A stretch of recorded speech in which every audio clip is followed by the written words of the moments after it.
Assalamualaikum warahmatullahi wabarakatuh. Saya Muhammad Sidik dari kelas KPID semester 5. Saya akan menjelaskan tentang analisis framing dan analisis isi. Analisis media merupakan salah satu kajian penting yang berhubungan dengan komunikasi media saat ini menjadi sumber dalam pengumpulan data. Selain itu, media juga benar-benar dianggap sebagai suatu proses pemberian informasi bagi khalayak. Analisis framing. Pengertian framing. Framing adalah suatu ide yang dihubungkan dengan elemen-elemen yang berbeda dalam teks. Setiap kutipan, sumber, latar informasi, pemakaian kata, kalimat tertentu dalam teks keseluruhan. Menurut Sobur, framing adalah pendekatan untuk mengetahui bagaimana perspektif atau cara pandang yang digunakan oleh wartawan ketika menyeleksi isi dan menulis berita. Model framing. Framing model Murray Edelman yaitu sebagai kategorisasi. Kategorisasi ini adalah untuk mempengaruhi pikiran dan kesadaran publik untuk memahami realistis.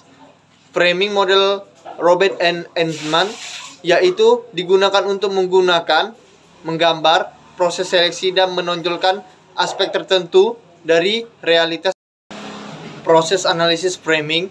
Proses analisis dibagi 4 yaitu frame building atau membangun bingkai frame, green building atau meliputi kunci, faktor struktur dan organisasi seperti apa yang mempengaruhi sistem media atau karakteristik individu wartawan seperti apa yang mampu mempengaruhi penulisan sebuah berita terhadap peristiwa. Framing setting, pengkondisikan framing. Agenda setting lebih menerbitkan pada isu yang menonjol dan penting. Frame setting berada pada tingkatan kedua yang menerbitkan pada atribut atau isu-isu yang penting, sedangkan level pertama berbeda agenda. Setting adalah transmisi objek yang penting. Analisis isi. 1. Analisis isi kuantitatif. Dalam perspektif metodologi kuantitatif, analisis isi merupakan salah satu pengukuran variabel. Pengambilan data dari bagaimana pertanyaan survei dan prestasi dari tanggapan-tanggapan mereka, itulah dari tanggapan itu yang disebut dengan penelitian kuantitatif.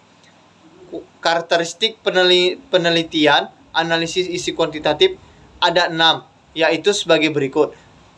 A. Prinsip sistematik. B. Prinsip objektif. C. Kuantitatif.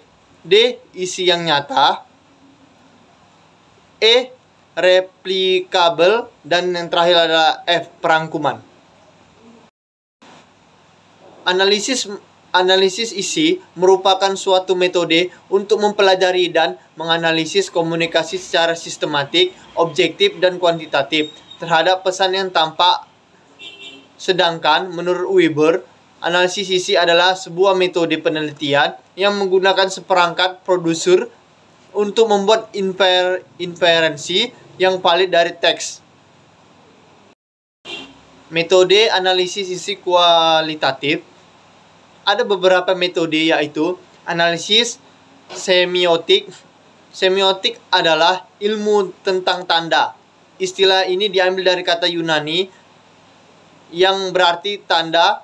Tanda ada di mana-mana, bisa berupa kata, gambar, bunyi, struktur karya sastra, struktur film, struktur musik, dan sebagainya. 2. Analisis wacana. Analisis wacana adalah suatu cara atau metode yang mengkaji wacana yang terdapat atau terkandung dalam pesan-pesan komunikasi baik secara tekstual maupun kontekstual.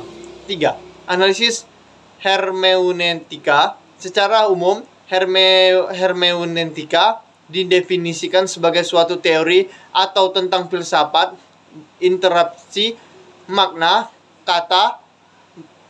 Hermeneutika berasal dari kata Yunani yang memiliki arti penafsiran, menginterpretasikan atau menerjemahkan. Dan yang terakhir, analisis isi kualitatif. Dalam metodologi kualitatif, analisis berdekatan dengan metode analisis data dan metode tafsir teks. Penelitian kualitatif juga dipengaruhi oleh paradigma naturalistik interpretif, di mana penelitian berusaha mengkontribusikan realitas dan memahami makna, sehingga penelitian ini sangat memperhatikan proses peristiwa atau otentik.